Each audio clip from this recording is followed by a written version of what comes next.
right, welcome to Dreamcatcher Financial Podcast, DCFS Podcast. My name is Jason Allison. Thank you for joining us. If you're watching us on YouTube, please like, subscribe, comment what we're going to talk about. If you haven't seen the other videos, check it out. So a lot of good, fun stuff. And right now I'm wearing my Coachella hoodie. So I got this at Coachella. And I'm here with my beautiful wife, Stephanie, and Naomi, who's our EA / my sister-in-law / our sister / our friend.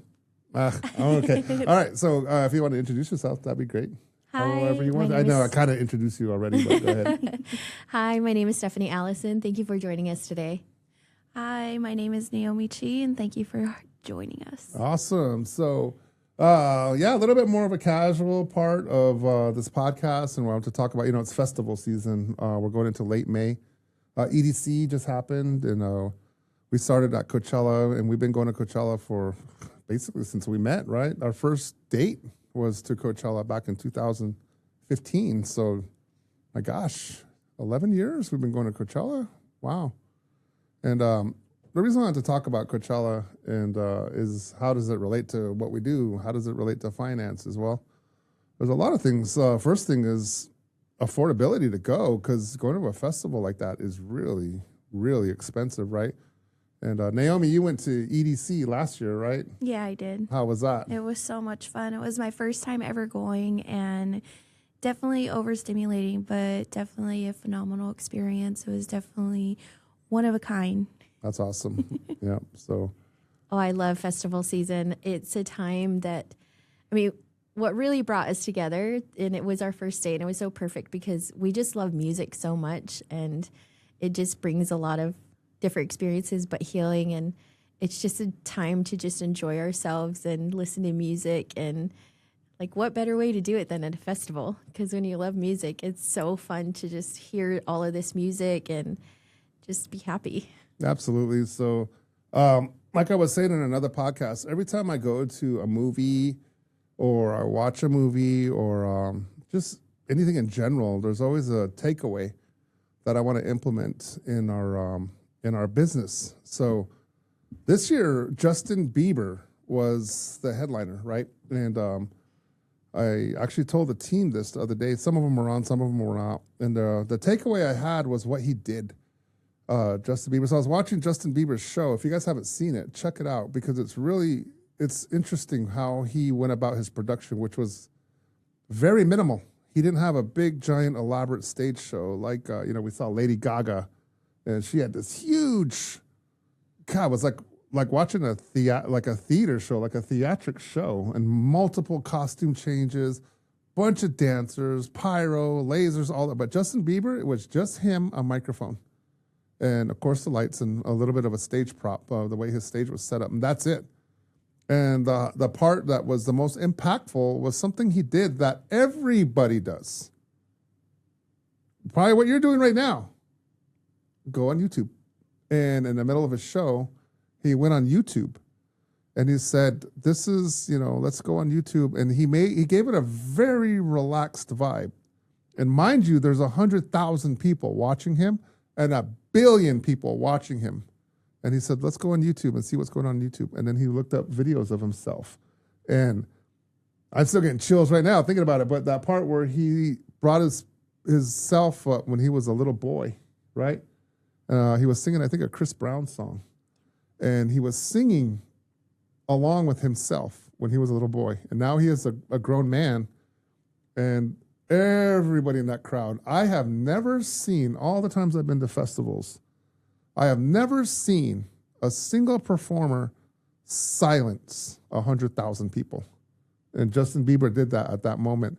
And people were crying just because of like, what did you think? Because some of us that know the JB story, right? And my nieces are huge. Big shout out to Marion and Rosalind, because they're huge Justin Bieber fans.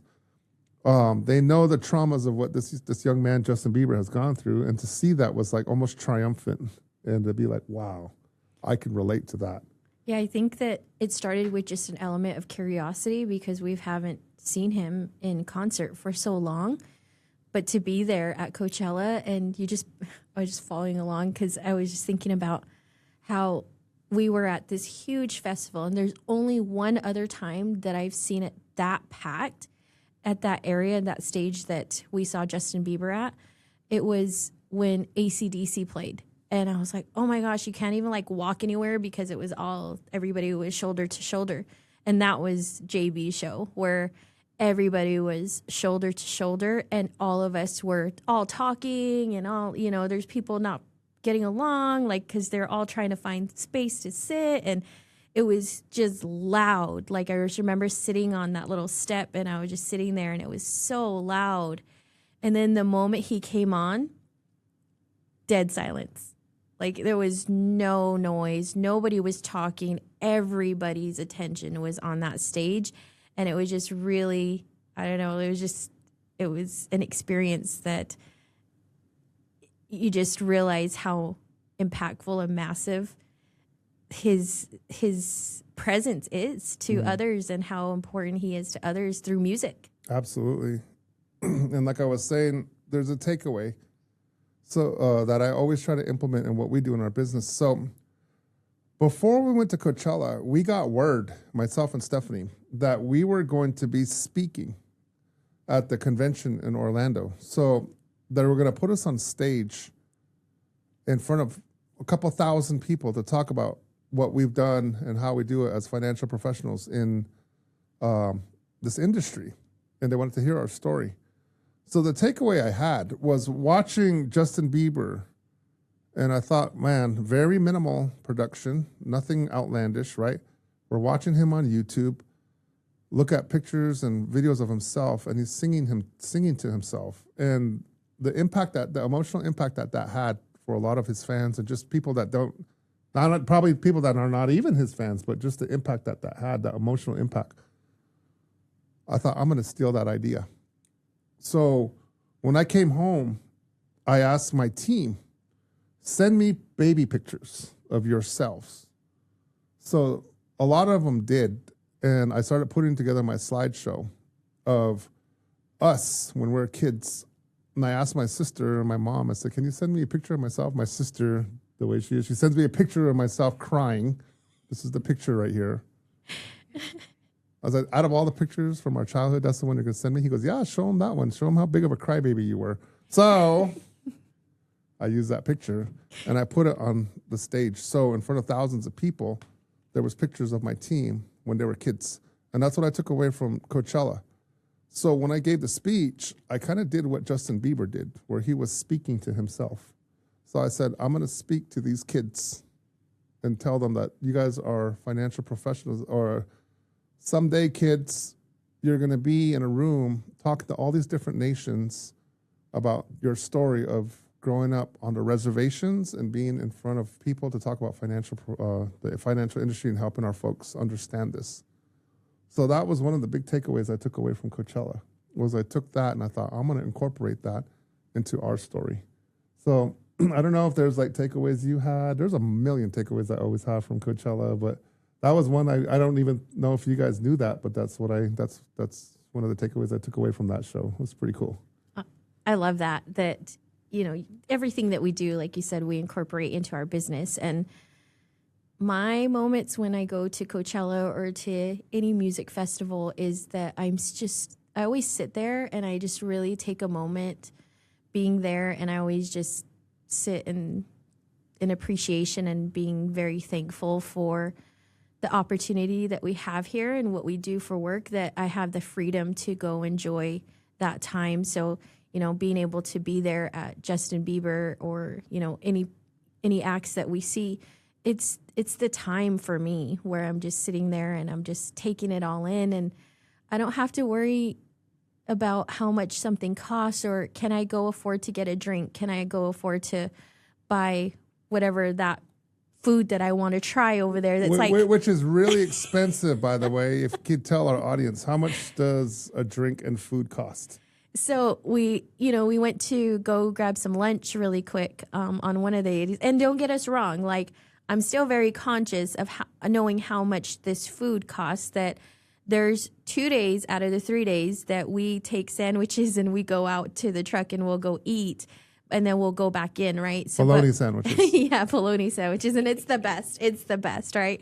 It's always, I love that. But there's one day that we always take to go to the food stands, and we'll go together, decide like what we're gonna eat. And that day at Coachella was the loy mein and the orange chicken. I think it was orange chicken and loy mein. Chinese food. Yeah, and I was like, okay, I'll take just the noodles and the chicken, and then I think you got the fried rice and the chicken, and we both got a drink. And then when they told us the total, like my mouth dropped. It was like $80 for a plate like this small.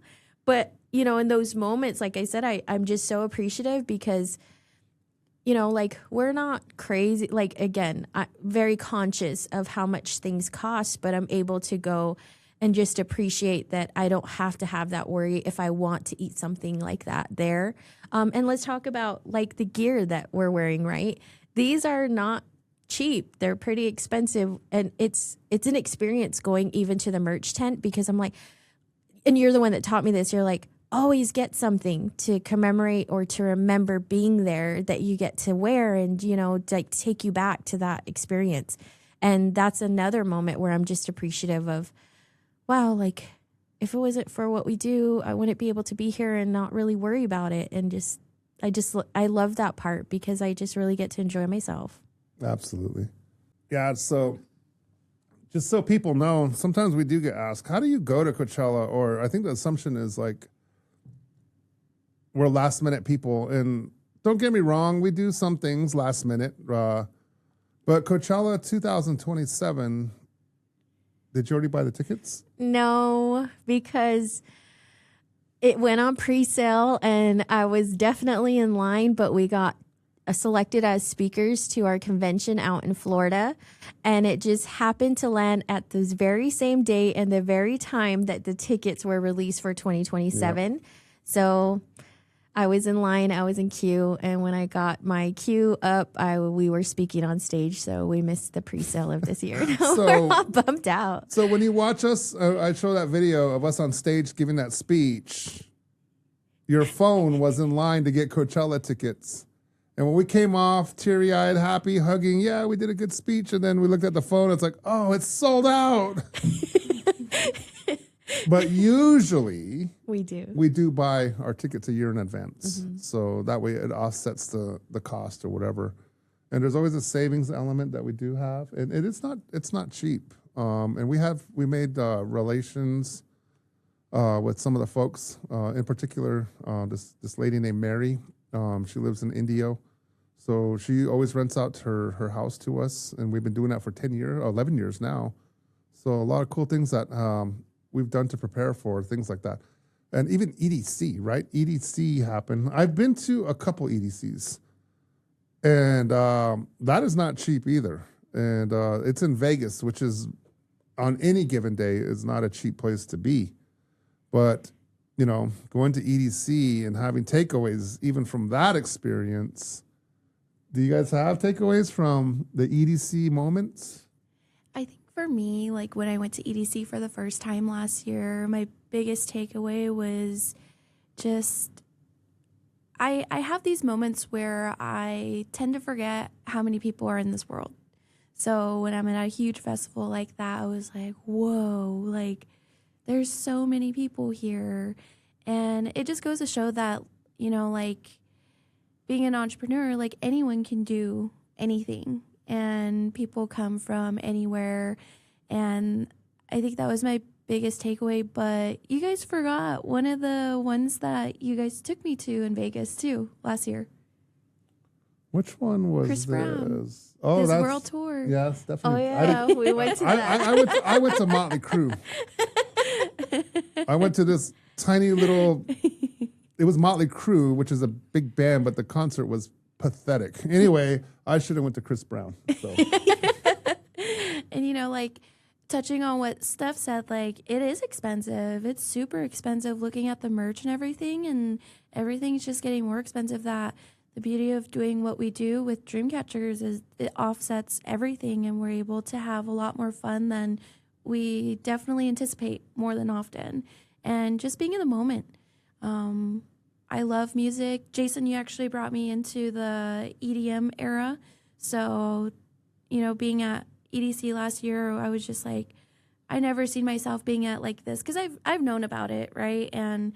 But I was like, okay, let's just try it out 1 year and see how it is, because I'm not one to be in a crowded area, if you will. So you picked the most crowded place on earth that particular weekend. So yeah, it was crowded, and like the cost, it's insane. I can't believe how much one weekend can cost just doing that. So I can only imagine how much Coachella is. Mm-hmm. But yeah, biggest takeaway is like live in the moment, but enjoy what you're able to do, especially with what you're doing. And in our case, it's being a part of Dreamcatcher Financial.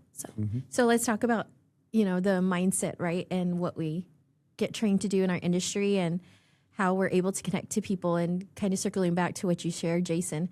Naomi mentioned that we went to Chris Brown, and yeah, that's a pretty penny for a ticket. But at the same time, when you know how to talk to people and you know how to connect with people, some amazing things happen unexpectedly. So to kind of give you an example of like when we went to that concert, somehow we magically went into VIP. We didn't have VIP tickets.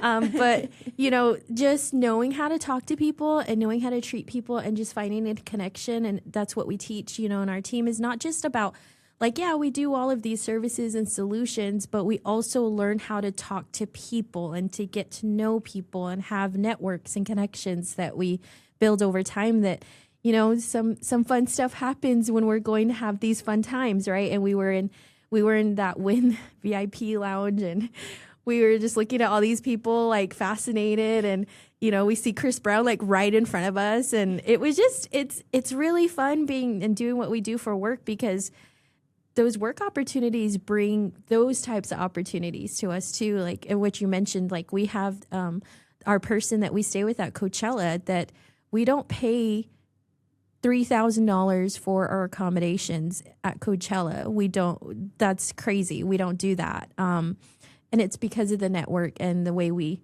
talk to people and how we connect to people. And, a lot of even our clients are lifelong friends that we go to them and they give us some tips on how they do certain things too.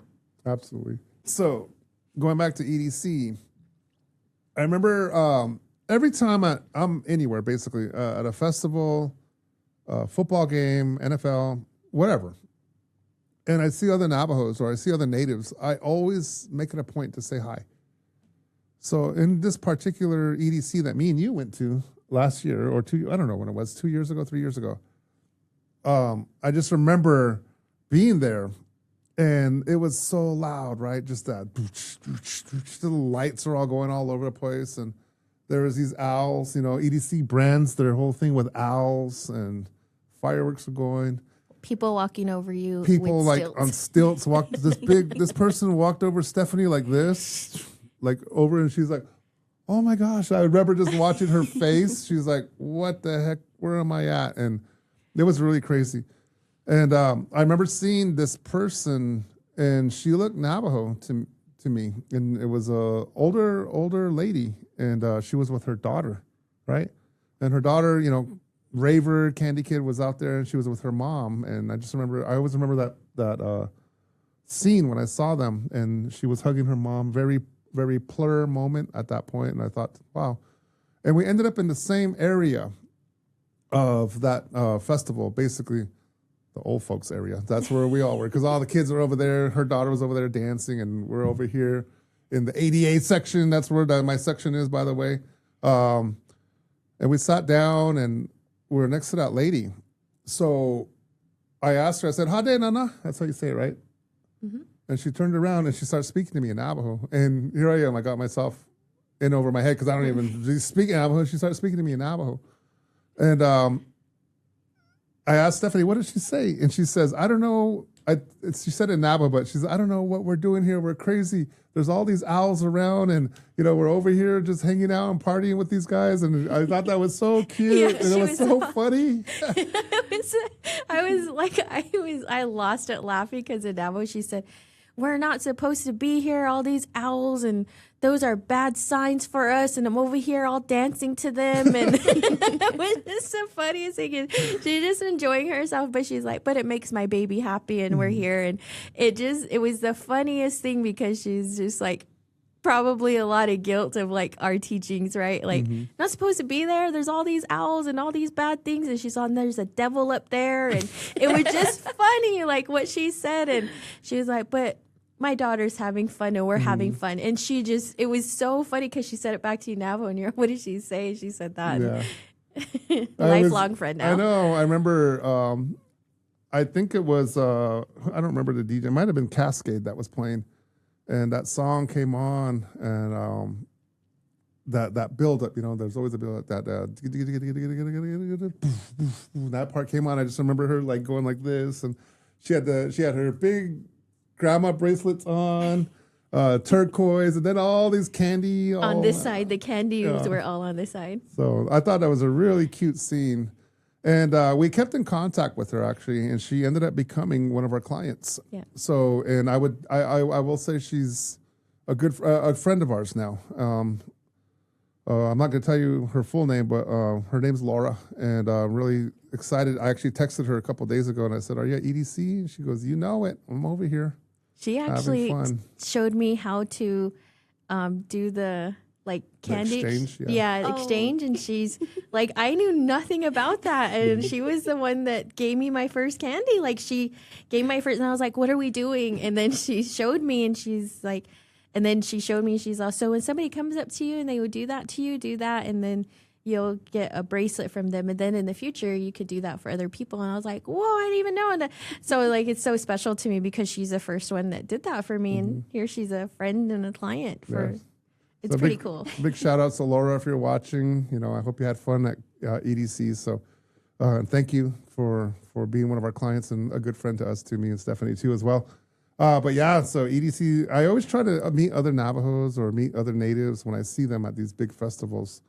And some of them actually become our clients. Some of them have become our teammates. And that's been a really cool part about being in our business. So man, we could go all day talking about festivals and concerts and whatnot. So one of the other things that I take away about Coachella is the entrepreneur part of the people that run it. That festival, that one, EDC, they are a well-oiled logistical machine. The way it's marketed from a marketing standpoint, the way it's promoted, even the lineups, how the posters look, even the way they do their set times. I look at all of that from, like, Peter Tollett is one of my heroes when it comes to entrepreneurship, because he built Coachella from basically small garage parties all the way up to the most high profile festival in the world, and he did that all in a 30-year span. Him and Pascal Rotello he's the guy that runs EDC.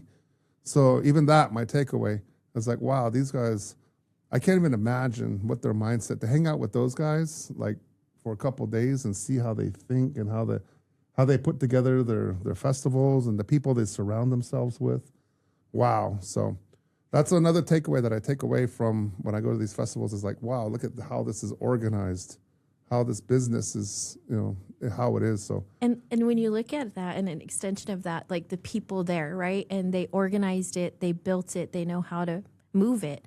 But the people that are there as well, they're going to be either entrepreneurs, do really well for themselves with a career.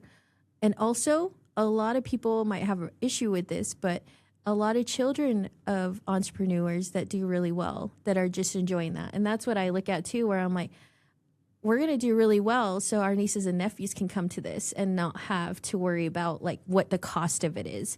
And that's okay. Like, why wouldn't we want them to have fun? And I love watching all these young people and all these young kids having fun, because a lot of them might have, a lot of people might have names for them, but like, why can't they enjoy life like they're an extension of us? If those are your children and those are your babies in your life, like, why can't they enjoy something you never did? And that's what I love too. Like, you talk about these people that facilitate this, they're entrepreneurs. But when you look in the crowd as well, there's all these entrepreneurs and, you know, children of people who've done well. And, you know, there's a lot of entrepreneurship there too.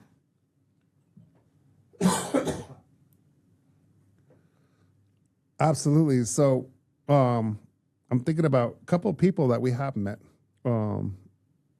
Like this past year when we were waiting for Justin Bieber, which we had to wait for about 40 minutes, 50 minutes for him to come on.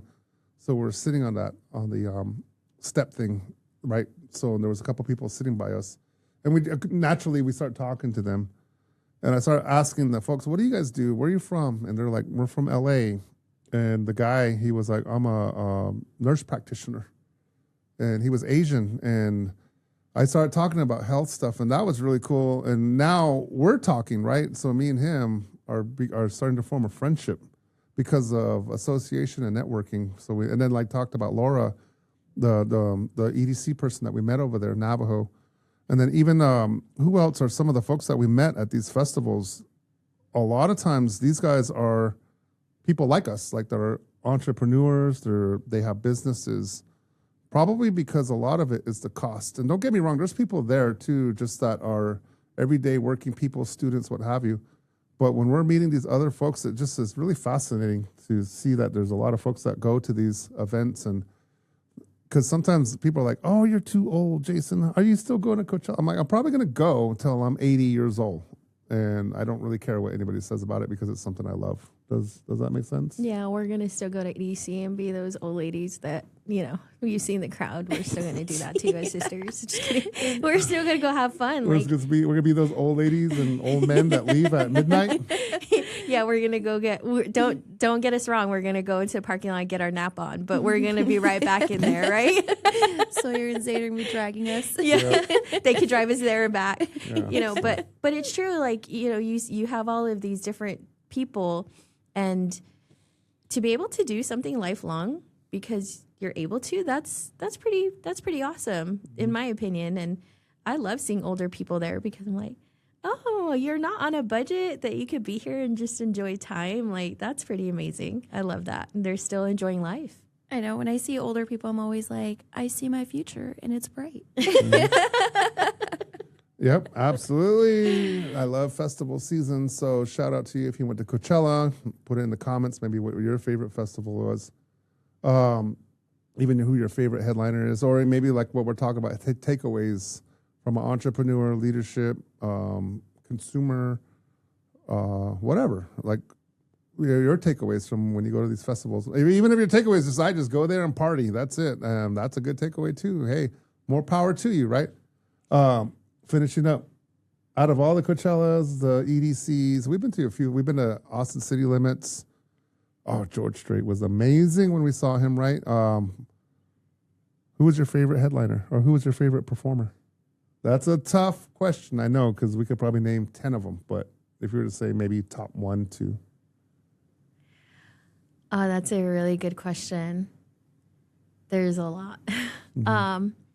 My favorite performer is Post Malone, when seeing him, because it's just really relatable. Like, he started from nothing, and he has such a positive message, and he has this song that I absolutely love, and it's just about making it. And no matter what people say, no matter what people do to you, no matter what you experience, like, if he could do it, you could do it too. And I just adore him. Like, he's my favorite performer at all of these places that we've been to. So I would say, and you know what I love the most about what we do now is that our team, and seeing them at those events and stuff, because, you know, there's an effect to what we do, and they're like, hey, you could go to that. Like, I want to go to that. And, you know, like, they start thinking about that.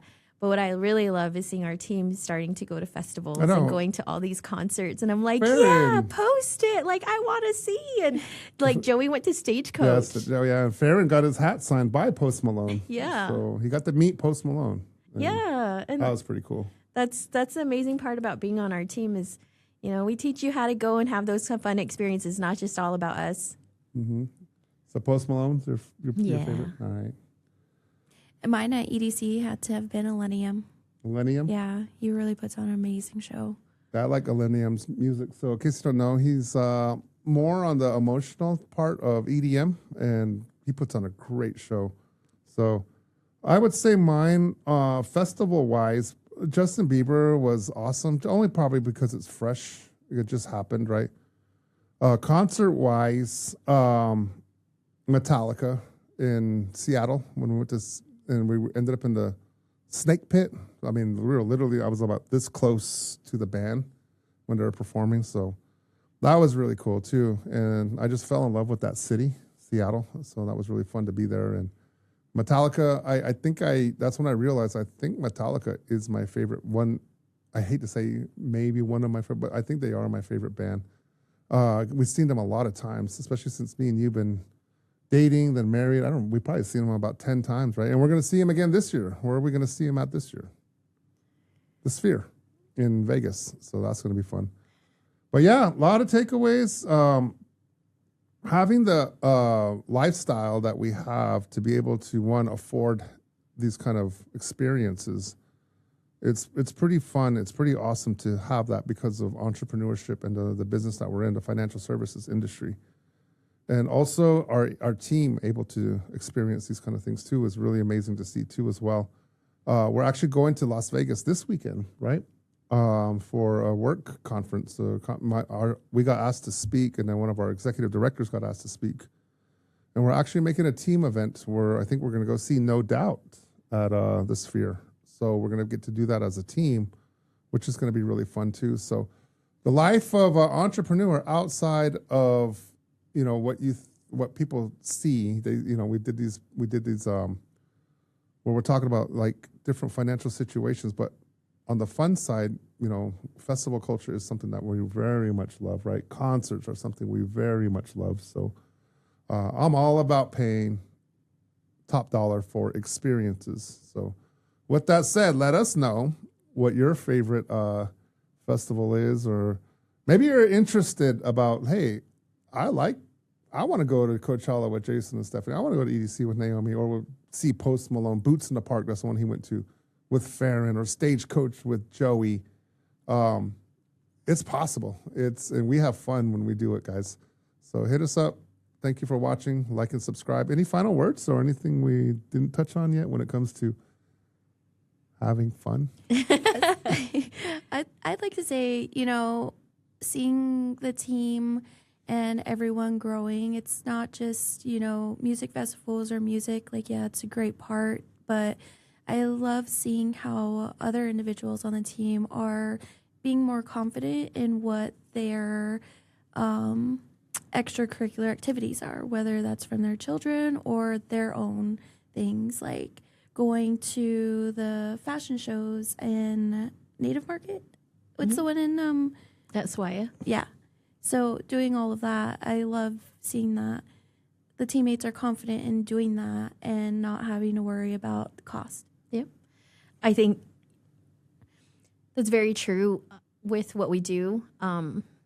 It's also mindset, right? In how we've learned, because we surround ourselves with people that are real leaders, true leaders, and they've really taught us to enjoy life so we can be better at what we do, because we'll work harder for it and we understand the value of it. So the experiences, they have a cost to it, but it's nothing we really worry about, because we're just going to work harder to be able to do a little bit more and to have more experiences, because at the end of life, all you have are all those wonderful experiences and memories that you've made throughout your lifetime. And if the concerts or if festivals are a part of that, like I encourage everyone to just enjoy that. And, you find value in what we do and how we are as a team, and you're interested, reach out to us. We'd love to have you on our team, because we definitely love to have fun. 100%. All right, guys. Thank you for watching again. DCFS podcasts. Like, subscribe, comment, send us a DM. If you're interested in knowing more about joining our team or even our services that we provide. So with that said, happy festival season. You guys have a beautiful, amazing, safe summer. Hopefully we see you at one. Bye.